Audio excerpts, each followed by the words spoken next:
à la Commission canadienne des droits de la personne, PISDC.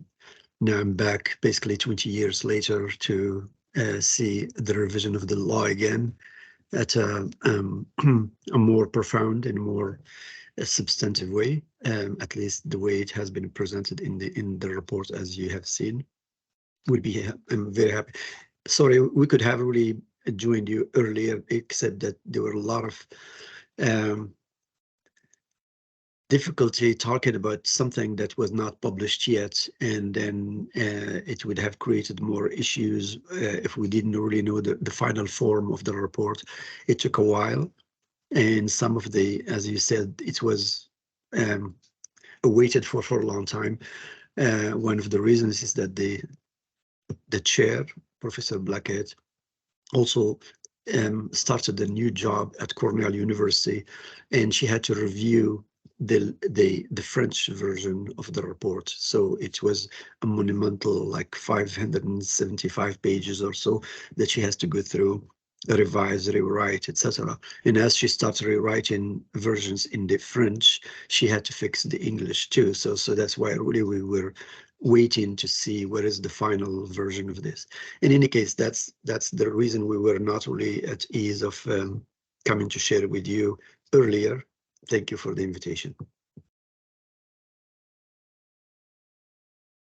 Merci. Thank you. So this, I guess, is where Martin provides an update on what was announced. I wasn't necessarily planning on providing the update. Like, I think people have seen it, but as you've seen, like at the same time as the report was published, and as Abdou said, maybe I'll just go back to some of the history. And like when the task force was first launched, I think Professor Blackhead back then had also planned for kind of a sabbatical and all of these pieces, but then there was an election thrown in the middle of it. So she ended up being in sabbatical while the task force was not operating.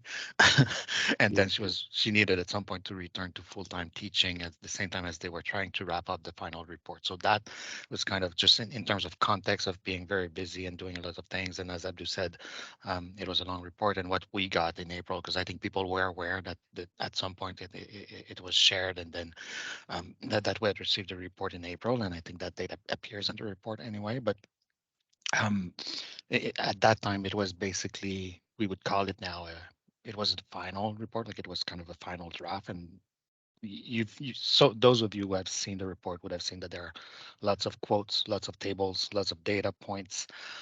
So those needed validation. So lots of work reviewing those, lots of time to do a translation of a long report like this one. And as Abdou said, like I think the chair also wanted to review the French, and in reviewing the French, she ended up finding that some of the concept might be better worded differently in English to be better translated in French. So anyway, lots of those issues. And I don't know if people are aware, but there's also a process in terms of making reports public. Like there's a long coding process in terms of making sure all of the formatting, the coding is done and then coded for the web, and a report as long as this one, when there are other documents also needing to be published. Like there was also a bit of a time constraints with the web team here and producing PDFs and stuff like that. So we were really furiously working on it up to the last minute, the last weekend before publication.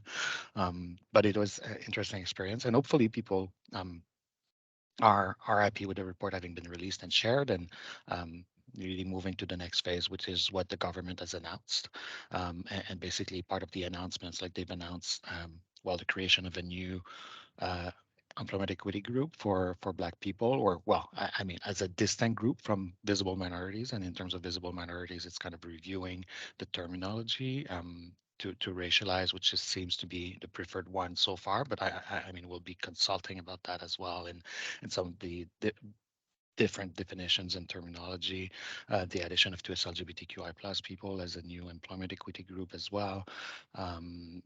A number of terminology changes that have been announced, and as well the fact that we would be consulting on those changes and other changes that are in the report but that haven't necessarily been announced yet.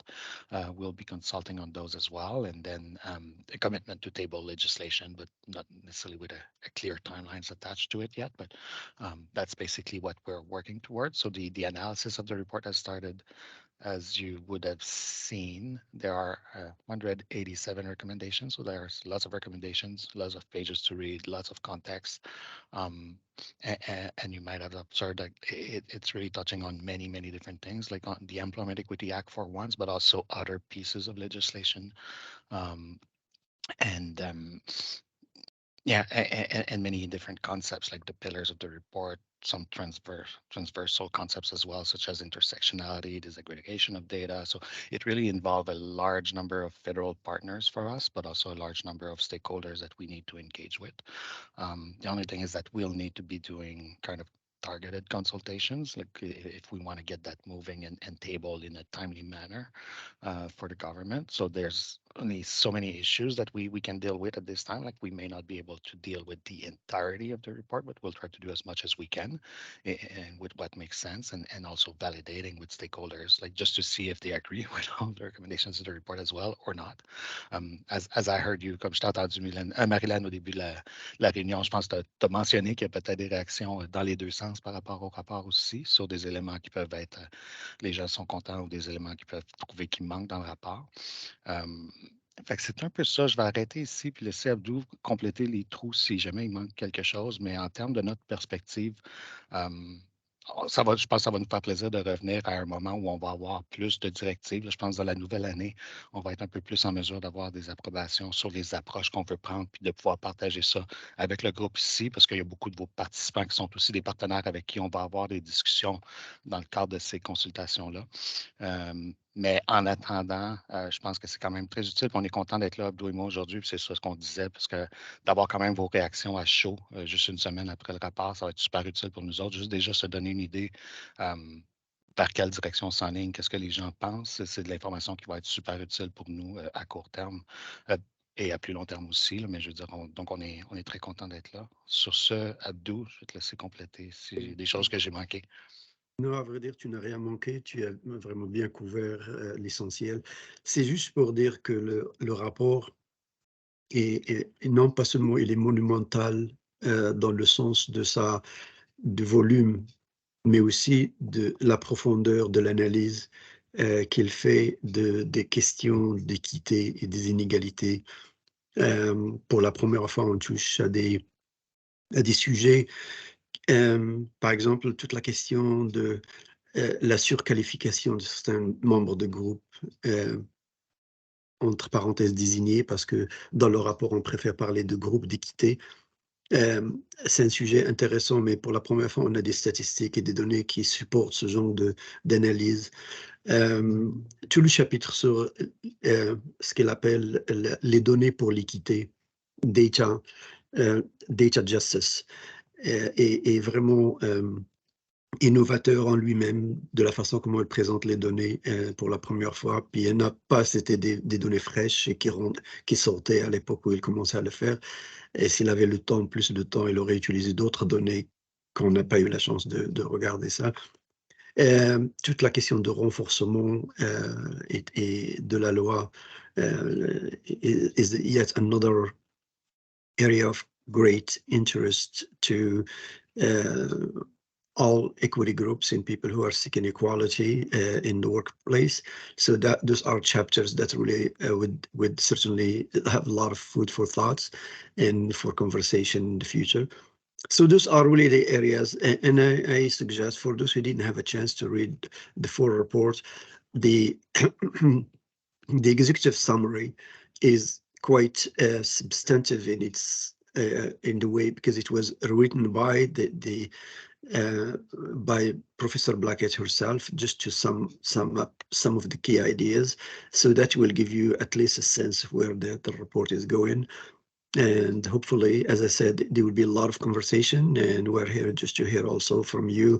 At this point of time, really everything we're doing is very administrative in nature. We're working backward to see what are those recommendations and briefing up and seeking authorities to be able to which recommendation we should focus on, what should we consult about, etc. And the consultation is not because, as you know, and as Martin said very clearly, they were very substantive consultations and meaningful consultations that were carried by the task force.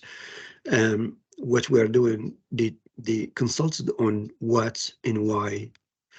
Our consultation will be focusing on how do we move from this recommendation, if we're adopting it, to implementing it? How do you operationalize it? How do you, what goes into the legislation, what goes into regulations, what should be left out for now because either it's too complex or it would take years to be able to do it.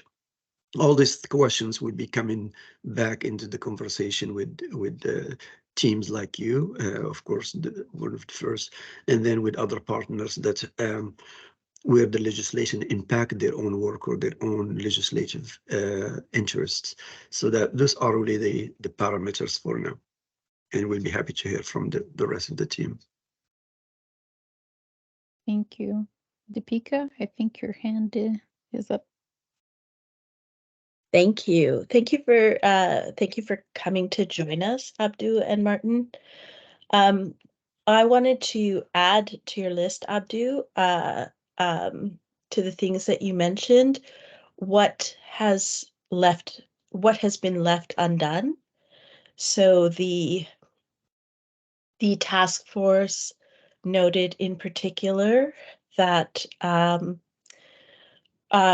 people who align with religious minority identities face special types of vulnerabilities in the system. There was a fairly substantial discussion of both the consultations and the task force's own considerations on the issue.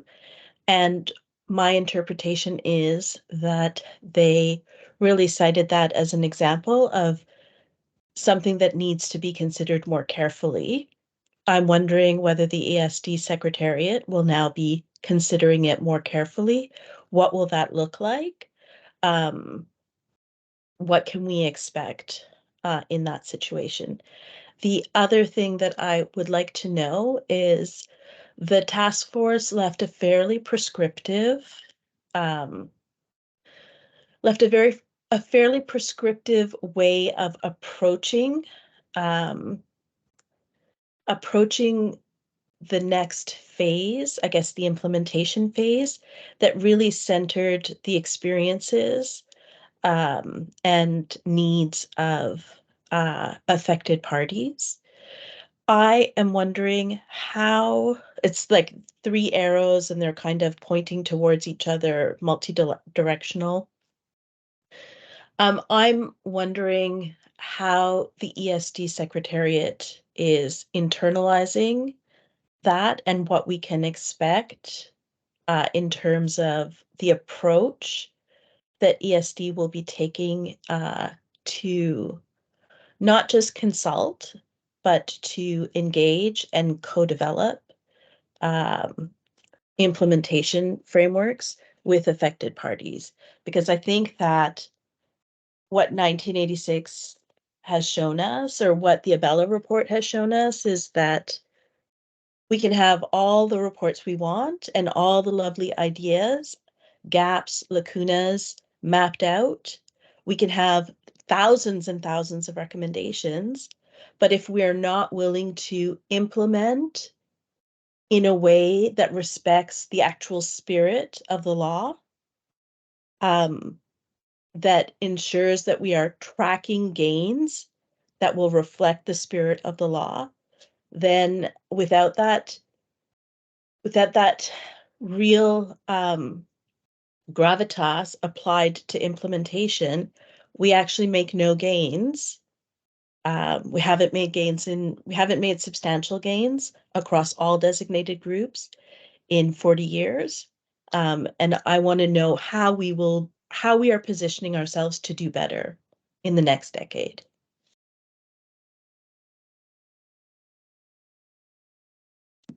I'm just gonna say 2 words and then let Martin, he has been looking at this much closer. But I would say, first of all, thank you, Rudy. Those are excellent questions, challenging ones. And I don't think really we have enough time to be able to tackle them and address them properly.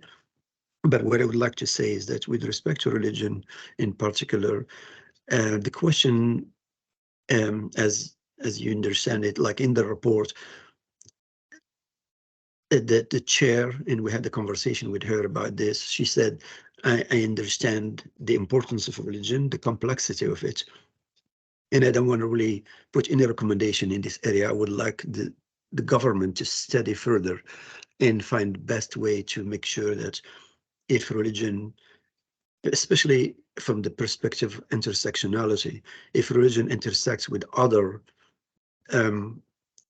identities, be it gender or be it others, disability in particular, what would be the best way of approaching this, and etc. So there will be, I'm sure there will be push for better studies, better understanding of this, better data collection that allows you to see where those intersectionalities happen and how they really could be served through legislation like implement equity. So that's really the most what I can say about that. The question of religion became more interesting in the current context of Islamophobia and anti-Semitism, etc., that really have seen a rise in Canada and other places. So it's really difficult to be, you have to kind of take a little bit of a step back to think about what is really in the benefits of all these groups and what should be, how it should be addressed. And it's not really an easy task. That's really for that one. As for the implementation, and probably Martin will go further on this, is that at this, the spirit of the report, as you said very clearly, it's about how to remove barriers to the participation of equity groups, and with the addition of the two as LGBTQ plus, and the Black community as a Black group as a distinct, although with I'm going to use a term again that has to be also identified in defined racialized groups, what we used to call visible minorities. So implementation is not going to be like there is an understanding from, at least from the labor program, that we will be consulting, we will be talking to colleagues and partners, we will be listening to other things, not really to repeat what has been already analyzed in the report, but to exactly figure out how to do it and how to do it properly, how to do it in a way that is respectful, as you said, of the people who are mostly affected by this important legislation. Thanks for that, Sergio. And I'm sure you have some views that we would like to hear. We can always reconnect. Thank you. Martin, did you have anything to add? Abdou a déjà couvert quand même beaucoup une partie de la question. Je vais peut-être juste rajouter 2-3 éléments.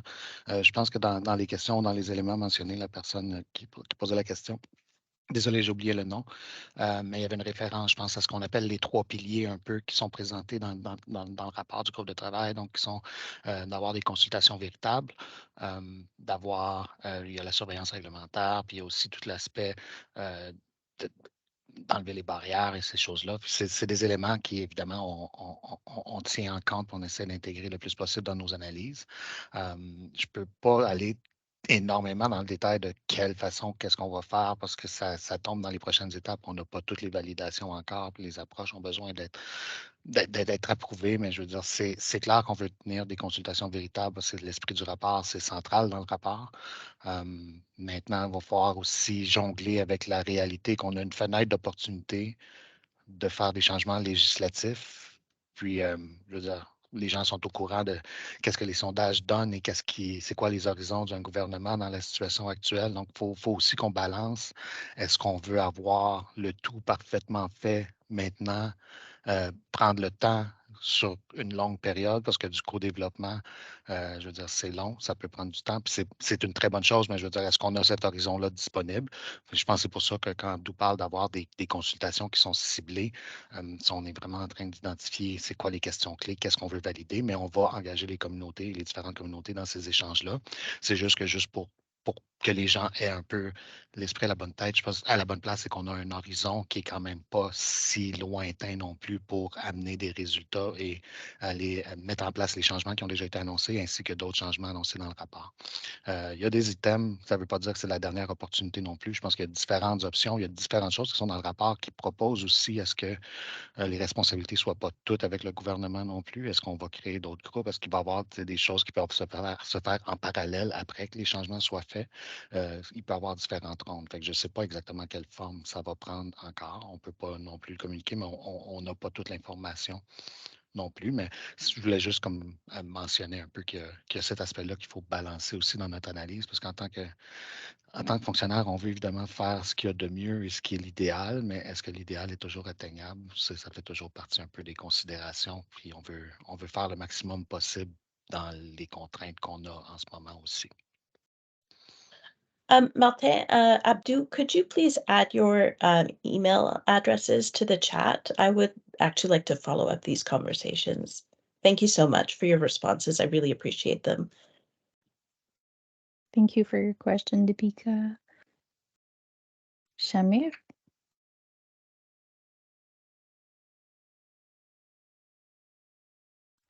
Hi there. Good afternoon. I wanted to just first of all give my appreciation for the work that was done in the report. I actually also wanted to state how readable the document is, and I'm not sure if that was intentional or not.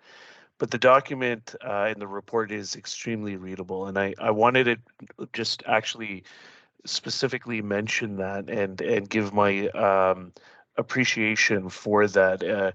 Typically, a lot of these documents and I know the devil will be in the details, and the policy will be the thing that will ultimately decide a lot of things. But in terms of the recommendations and everything, it is extremely readable. And kudos for that. That's not an easy feat. So well done on that. I also wanted to give a quick comment on the data justice element. For many of my colleagues that have been talking about data, we've never really used the term data justice, but I think we will be using that term in the work that we do from here on out.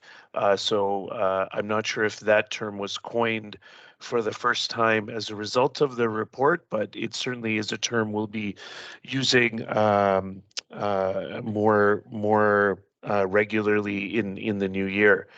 I have two questions. One is kind of like directly related to the report. And the other one is a little bit of a different question with regards to it.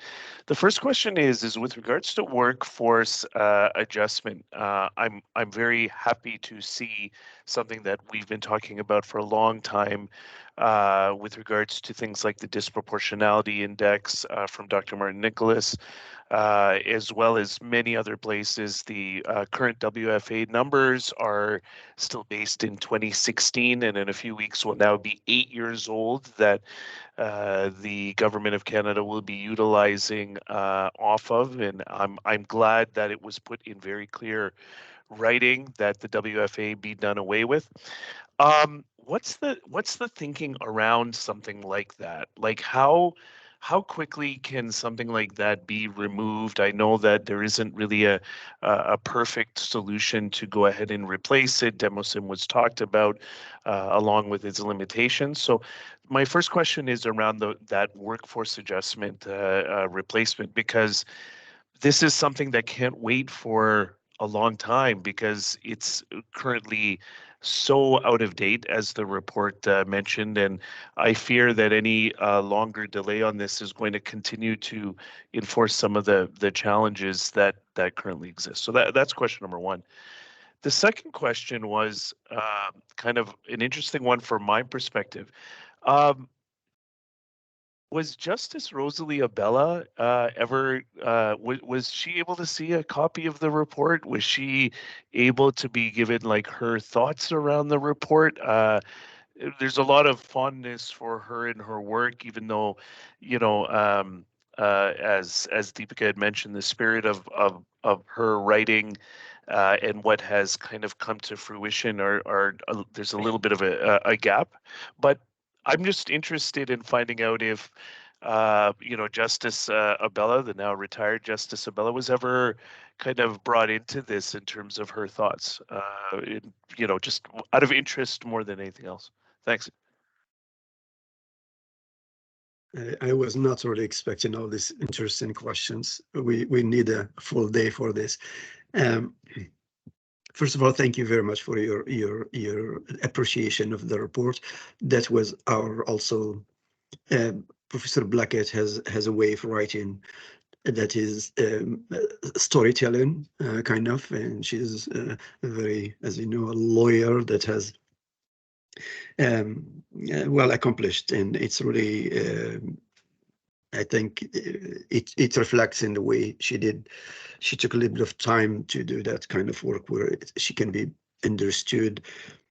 I will just quickly, with respect to the labor market availability and workforce availability as used, that was very criticized in the report.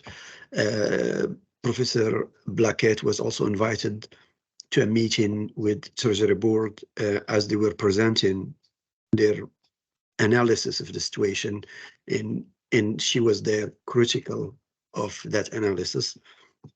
And she's kind of, at least in the report, there is an interest in having labor market and availability as way that could be applied in the private, in the public sector. These are really the things that they think, and they may be remain in some areas where what kind of other criteria besides what's in the labor markets availability that could be of interest to a specific labor market like the public service. I'm not really sure. So that will be really a conversation with Treasury Board, and during the consultation with StatScan, how do you collect data on all these new groups, how to make sure that the data will be available on labor market, and how it will be really, because it's really, most of that work is done on our side in the labor program that is done for the analysis. In labor, in the private sector under federal jurisdiction, that issue is not really it's not an issue because they're using the broader labor market availability. It's really within the public service that the conversation has to happen and has to be moved into a direction that could be, but the Treasury Board would, at the final analysis, probably would have a say on how it's going to be done. We'll see. We will be conversing with them. They're aware of the criticism, and they are also, they have a lot of willingness to make sure that things are improved. I'm not really at this point sure how it's going to go from when we start talking about that. The second question, with respect to that's very quick for Rosabella. There was a contact with her in early during the consultation, and she was supposed to. They were supposed to have a meeting to talk. It did not happen for some family reasons, and then, but Professor Blackett and Justice Isabella are in contact. So I'm not sure if she had. I'm pretty sure she shared the report with her, but we have not heard anything officially or non-officially from there. No, We'll that's see okay. it. Probably if she decides to come out and write something, we'll see it in the news altogether. Appreciate Pardon. it. Appreciate it. That would be an interesting conversation to hear. So, but please pass the regards. I know still many of us are digesting and going through the report, but please pass regards on from many of us to the entire task force for the work that they've done. Thank you very much. Thank you. Martin, tu veux ajouter quelque chose ou ça va? Non, je pense que ta réponse était complète. J'ai pas rien à ajouter. Merci. Merci. Merci, Shamir. Merci pour la réponse aussi. Sancho? You know, I want to begin with the positives, and I think this report really takes us in the right direction. But I speak up today on behalf of my members here at Infinity, seeking clarity and just an explanation, because many of my members have come to me with concerns about and very deeply disturbed with how neurodivergent conditions and differences were discussed in this report. I understand that I don't want to be the bearer of, negativity here, but it is important to focus on the impact that the language in this report about neurodivergent conditions will have. I'm disturbed about the combination of psychosocial or intellectual disabilities to describe neurodivergent conditions, and then the application of that term to represent those with invisible or non-apparent disabilities. And then it was really awful to read that, to see neurodiversity treated as a curiosity. It was put in quotation marks in the report. And then it was also really confusing to read a line that provided a value proposition about neurodiversity in the workplace, but then used Wolfgang Amadeus Mozart and Greta Thunberg as examples for why we should include neurodivergent people in the workplace. It disturbs me because we do not need a historical icon or a celebrity to know that we have value and we have a place in the workforce. And it worries me that we're using this explanation as the basis for modernizing our Employment Equity Act. And I understand that the report takes us in the right direction, but like many of my members, have felt very excluded and very isolated when they read that section of the report. And we felt it was really important to make that known to others. And so my questions are, what confidence should neurodivergent public servants have that they will be included in the implementation of a modernized EEA based on these recommendations? And second, will there be any opportunity for further consultation with neurodivergent public servants and with persons with disabilities as we move towards the implementation of these recommendations? Thank you.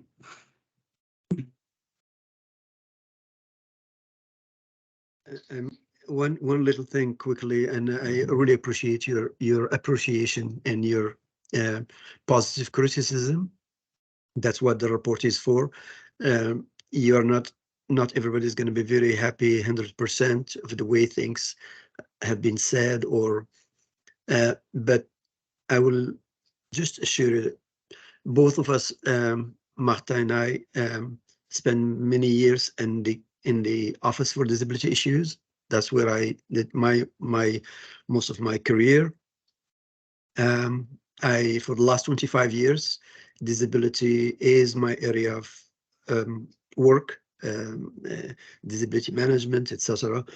And I see what you are talking about, and what I will assure you, or just at least let you know, that the intention is to make sure that when data are looking at, for example, by asking that the definition of disability moves away from its existence in the Employment Equity Act to be closer, or actually adopt the one that in the accessibility in Canada Accessible Act is an interesting step forward, and it will have that inclusive lens to ensure that all, because as you see in the report, there is a lot of reference. I'm not here to defend the report itself. It was written by somebody who has consulted, who talked to others, etc. I'm just saying my reading, what they're trying to do is to make sure that when the data is collected, that there is place for disaggregated data, so that every individual that associate and self-identify in certain ways, that self-identification of their choosing in the way they speak about it would be reflected in the way we move forward in terms of implementing access and accessibility, and not only that, also employment opportunities that include promotion, retention, and accommodation in the workplace. So those are really very present in the mind of people who wrote the report, and especially Madame Blaquette, because she was very aware of that. She has received a number of organizations. The one thing is that, for example, neurodiversity in neuroscience are really new to the field. They are really, as you know, your own organization came to about a year ago to the fourth, and I remember the first meeting that you had, and I saw the first presentation when you were trying to make sure that you are known and you are present, and that was very welcomed, and it's you are making your voice heard, which is great. And we will talk to you during the conversation when we'll talk about the issues around disabilities and neurodiversity. Your point of view and your ideas will be very welcome, and we'll make sure that they are integrated in the conversation in any type of recommendation that will be going forward, for sure. Thank you. Thank you. Et juste peut-être pour rajouter vas-y. très rapidement, je vais essayer de ne pas répéter les choses qu'Abdou a mentionnées, mais je pense que je voulais juste que ce soit clair qu'on a le rapport du groupe de travail qui est un groupe indépendant. Donc, puis on a ensuite le ministère maintenant qui nous travaillons à partir de ce rapport-là pour analyser les recommandations qui sont à l'intérieur, mais développer nos options à l'interne. Professeur Blaquette, elle a déjà un champ d'expertise qui est assez vaste, mais je veux dire, la complexité du dossier de l'équité qu'on a là, c'est que tu as des expertises pour chacun qui sont vraiment spécifiques à chacun des groupes d'équité. Il y a de l'expertise légale, il y a de l'expertise, je veux dire, le champ est très vaste et complexe. Puis nous, notre rôle comme ministère, on a fourni des commentaires sur les versions de la professeure Blaquette, mais ce n'est pas notre rôle de changer le rapport ou de changer la façon dont les choses sont écrites et prononcées pour que le rapport reste indépendant. C'est important pour nous que le rapport reste indépendant et qu'on reçoive le rapport du groupe externe et non pas qu'on soit comme tenu responsable du contenu, ou ce que là, ça crée des problèmes d'image ou de perspective aussi. Donc, il y avait toute cette option-là là, de neutralité de notre côté et puis de garder le rapport indépendant. Fait que certains des commentaires qui ont été faits, et merci beaucoup d'avoir fait ces commentaires-là parce que c'est des points qui sont très importants. C'est des points qu'on a notés nous-mêmes aussi et qu'on tient en compte dans la voie lorsqu'on va aller de l'avant sur les prochaines étapes, s'assurer de rencontrer les bonnes personnes justement pour que nos définitions soient claires. Je veux dire, il y a un des aspects sur lesquels on va travailler, c'est sur beaucoup les définitions, la terminologie. Ça a déjà été annoncé par le gouvernement dans les annonces faites le 11. Ça va être important pour nous de rencontrer les personnes qui sont les mieux qualifiées pour informer ces décisions-là qui vont être prises sur ces champs-là. Donc, ça inclut chacun des groupes ou des sous-groupes de chacune des communautés pour être sûr qu'on a les résultats qu'on veut en bout de ligne. Donc, beaucoup de consultations à venir, c'est clair. ça va être quelque chose, hein? Ça va être occupé. Oui, exactement, mais c'est dans l'esprit du rapport aussi. Puis je Ouais. pense que c'est notre rôle également aussi, parce que je veux dire, on reçoit un rapport externe, puis on le sent déjà, c'est pas tout le monde qui est en accord à 100% avec le contenu. C'est notre rôle à nous de le prendre et de valider l'approche qu'on veut aller de l'avant. Merci. We'll take the last two questions and then I think we'll reconvene after probably in the new year. Donc, Taryn? Oui, bonjour. Merci beaucoup d'avoir la conversation aujourd'hui sur les rapports, sur les recommandations, pardon, du rapport. My name is Taran Singh. I am the co-chair of the Visible Minorities Advisory Council at NRCan. However, today my comments are just personal. They're on from my end in itself. They're not from the network's point of view. Je vais avoir deux thèmes. J'ai deux questions à aborder. Fait que ça se peut qu'il y ait des sous-questions, mais il y a deux gros thèmes. Et I'm going to do my best, Marilyn and Martin, to remain within the scope that you have identified, which is absolutely fair, which is within the recommendations of the report in itself. So first is going to be on a networks base. You've both just mentioned about the importance of consultation. Chapter 5 of the report speaks about consultations and the importance of these subgroups or these groups, and more specifically about employee networks. But within the recommendations, the word network does not appear a single time. And so I'm wondering, with regards to the implementation, what type of approach does ESDC or other stakeholders have in mind with regards to providing the support and ensuring that the networks that are making these contributions and that have led inclusion and the idea or the EDI landscape in the Federal Public Service are continued to be supported and respected in the way that they should be. Because right now, from my reading, which I understand I've only skimmed the report, there's nothing in the recommendations despite a robust conversation in Chapter 5. So I'll leave that as a broad question and I'll invite you to engage in it. Maintenant, je vais passer à mon deuxième thème. Il va faire un retour, en fait, Martin, tu vas apprécier ce que j'ai à dire. Ça risque d'être un peu difficile, OK? Ça me fait plaisir de mettre ça là. Mais on a parlé de l'importance d'être conscient de la réalité politique. C'est quelque chose que tu as mentionné un peu plus tôt aussi. And Abdou, you said something that I may have misinterpreted earlier with regards to your response to Deepika. So maybe there will be an opportunity to elaborate.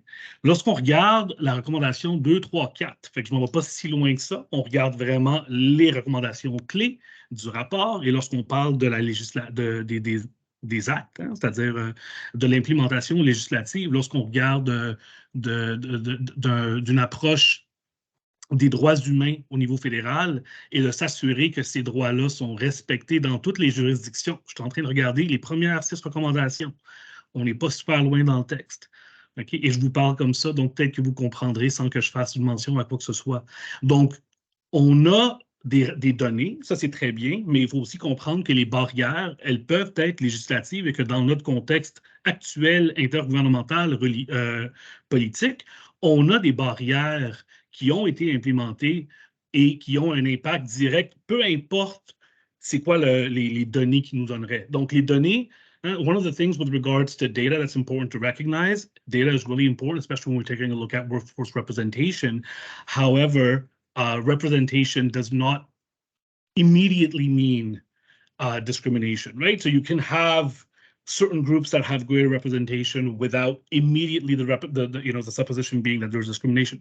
They can call for opportunities for investigation, further support, ensuring that those groups have the opportunity to participate. But in certain instances, you can have legislation which prevents participation regardless of the size of a group. And that is something that we actually know. So what type of approach are you intending to take with regards to the implementation of recommendations 1 through 6? And what type of potential challenges that you see that might lead to with regards to multi-jurisdictional realities of a federation? Thank you very much.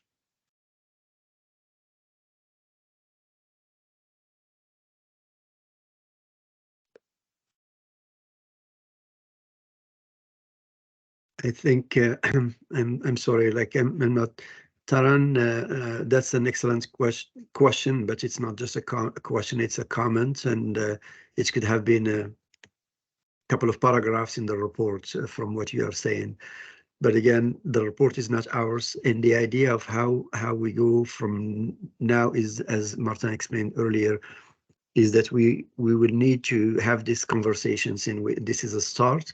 This is really just we're touching on the surface, but we would like to hear from people like yourself and others to tell us exactly really if moving forward in terms of implementing, what does it mean? Because we are not at that point yet about what to implement.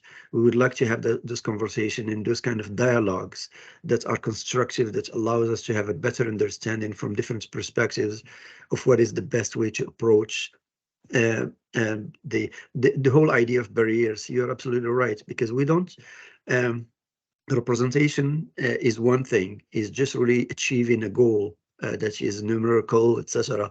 But removing barriers is more than that, and it's very clearly described in the report.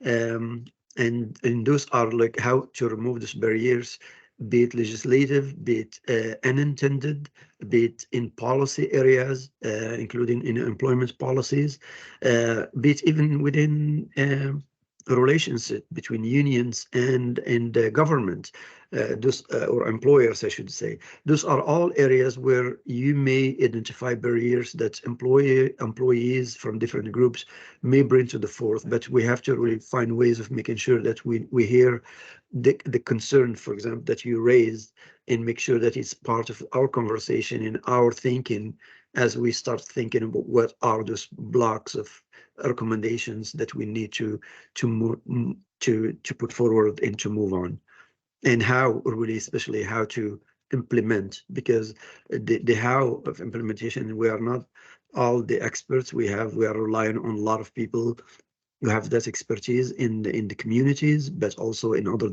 different parts of of other departments that have also views, and where some of the recommendation will also affect the way they run their own programs in their own legislation. So those are really not sorry. This is not really just a verbal kind of conversation just for the sake of it. I understand the complexity of what you raised as issues, and I don't really think I will do justice to it in just saying, giving you a vague response without having a chance to really talk about it further with you. As I said, it's really the whole idea of targeted consultations are to find out those lacking, those gaps in the report, those gaps in our own understanding, for example, on our own interpretation of some of the recommendations, so that we can react, adjust, etc., and with the idea that we have people telling us what is the best way to move forward. Thank you.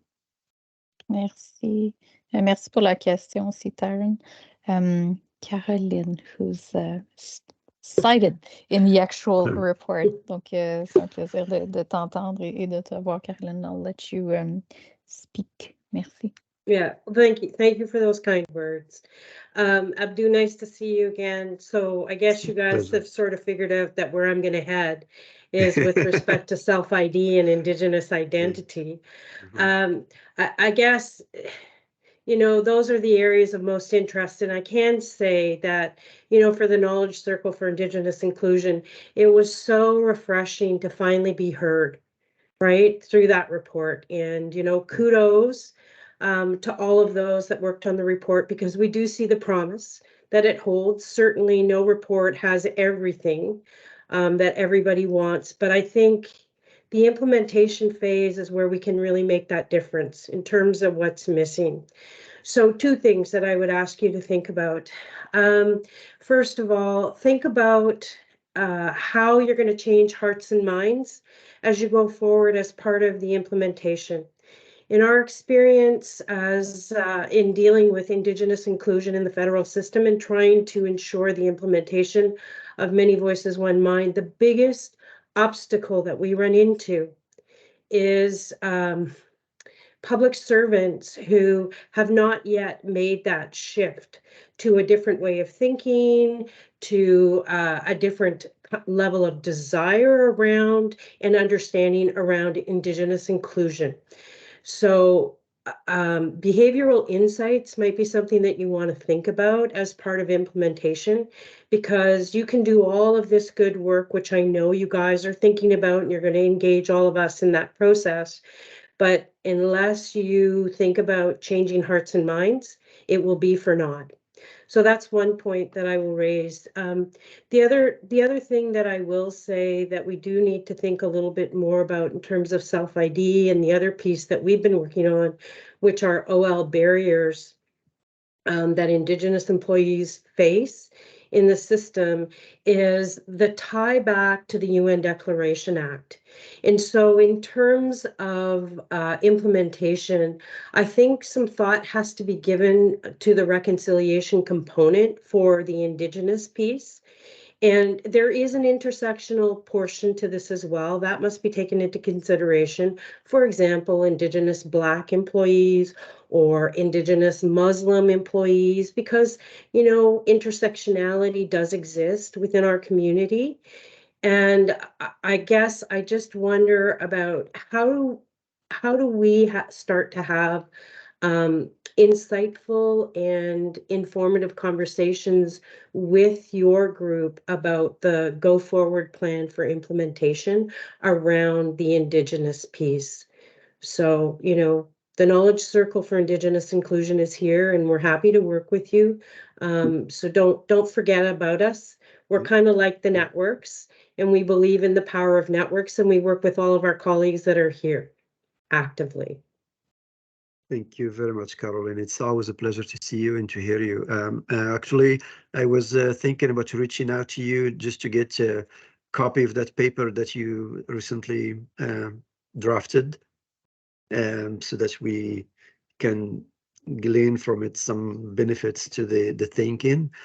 But we will be very happy to reach out and talk to you individually and as a group, whatever the matter will be soon, so that we can have some ideas and some guidance for sure.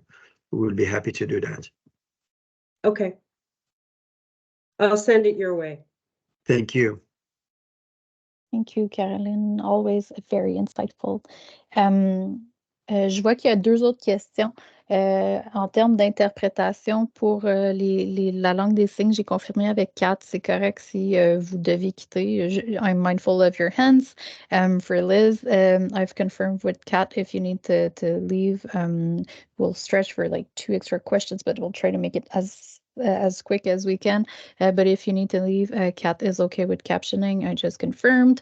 We'll try to keep it as quick as we can. And granted, we can try to find another time in January or February if people are available. But I'm also very mindful that a whole lot of consultation will be taking place. I don't want to take a lot of time in their schedule in January.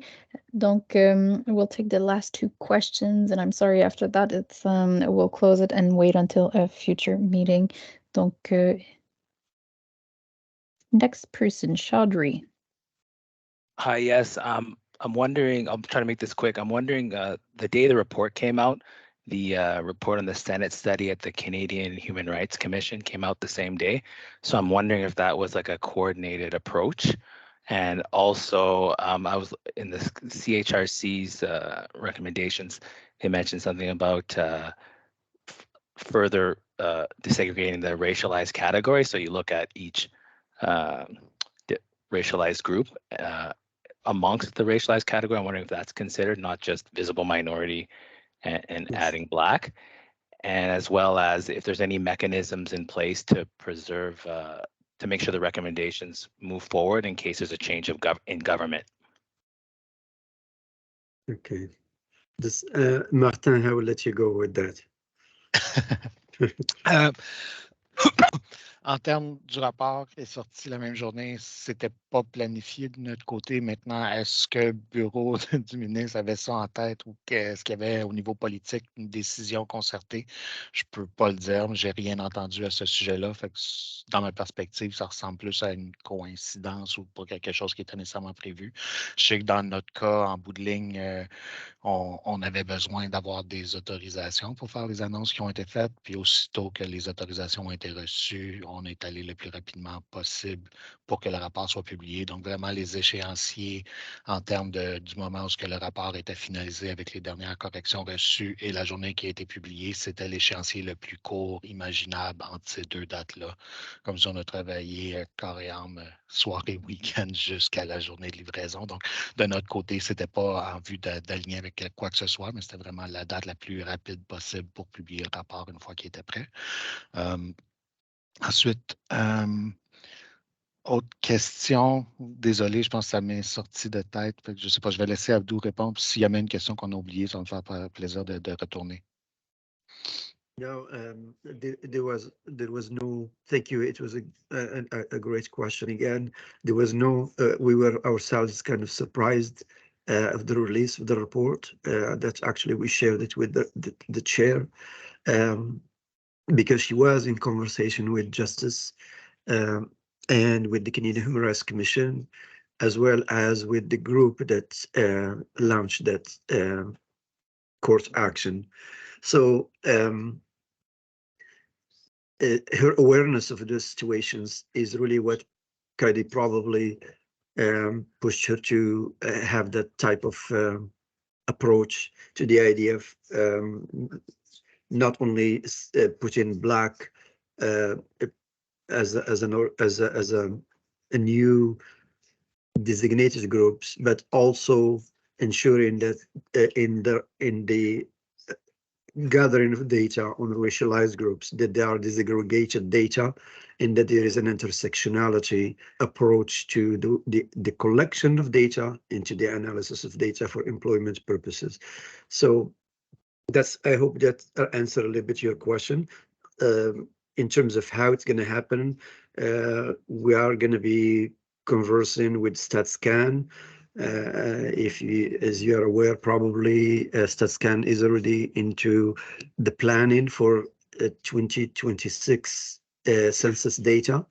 They are very interested in having a look at what are the interests of data collection from our perspective, from employment equity, the data justice perspective. In that conversation will take place in due time, but it will take place also because, as you know, Stats Canada consult with us for these purposes, but they consult with many groups separately to ensure that they have a better view, better all the perspectives, so that they can do a good job as a national institution. So that's, I hope that answered a little bit some of your question, although it's a little bit vague on our part. Thanks. Merci pour la question et la réponse. C'est la dernière question pour terminer la session. Go ahead. Merci, thank you. I'm just going to put down my hand. Thanks. Yeah, my name is Rosalie. I'm a leader of within the Interdepartmental Disability and Accessibility Chairs Network, as well as the TBS Accessibility Network. So I think a little bit more work needs to be done in the implementation to understand the nuances of our ability diversity in the disability community. This is just a preamble. As an LGBTQ neurodivergent public servant, I think that the treatment in the report needs a little bit more thinking. So these are my questions. My colleague Sancho has reflected that the neurodivergent categories weren't sufficiently treated in the task force report. So we're hoping that when you're looking at disaggregating the disability the disability category in a sensitive way, that we're talking about, you know, the ability diversity and especially neurodiversity of our community. Psychosocial disabilities are not neurodiversity. Things like autistic spectrum disorder, and other intellectual disabilities, they're not the same. They need to be treated a little bit more sensitively as we go forward. Also, we would like to know how you're going to deal with the legislative differences between the Canadian Human Rights Act, the Employment Equity Act, and the ACA. I do believe that a few of us as academic contributors asked about that to the task force. We submitted academic papers on that, and we still have not seen any treatment of that in the report. The other thing to note, though, is that on top of ability diversity, we want to understand how you're going to approach the culturally sensitive diversity that happens within our community. We touch all other communities. Indigenous folks have disabilities, folks with in the visible minority category and the newly designated Black category, Black Canadians category have disabilities. So we want to see better disaggregation there, but we also want to see disaggregation that respects the sample sizes that you get when you start layering intersectionality, especially when it comes to disability. So we want to understand from you how you're going to treat that, especially when you're treating it in other disaggregated communities. So you're cross-referencing disaggregated data with disaggregated data from other communities. How are you going to pull out the analytical possibilities without identifying people? Yeah.